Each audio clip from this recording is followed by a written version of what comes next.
আচ্ছা, যদি তোমাকে এরকম একটা ভাগ দেওয়া হয় তাহলে এই ভাগটি উত্তর বের করতে তোমার কতক্ষণ সময় লাগবে?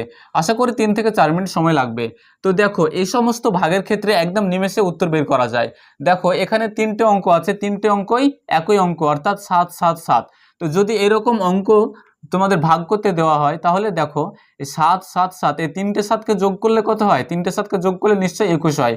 তো 3টে 7কে যোগ করে যেহেতু 21 হয়, যখন এরকম তোমাদের ভাগ করতে দেওয়া হবে তখন সব সময় উত্তর হবে 37। ঠিক আছে, সব সময় উত্তর কত হবে? 37। এরকম যে কোনো সংখ্যায় পরপর যদি দেওয়া থাকে এবং তাদের যোগফল যদি এখানে ভাজক রূপে দেওয়া থাকে তাহলে উত্তর সবসময় 37 হবে। মনে করো যে আছে 9 9 9। ঠিক আছে, এটাকে ভাগ করতে বললো তোমাদের 27 দিয়ে। তো দেখো কত হবে, যদি 9 3টে 9কে তোমরা যোগ করো তাহলে কত হবে? 9 9 9 9 9 18, 18 9 27। তো 27 আছে এখানে। তো এরকম সংখ্যাকে যখনই ভাগ করতে দেওয়া হবে তখন সবসময় উত্তর হবে 37। তো আশা করি তোমরা বুঝতে পেরেছো।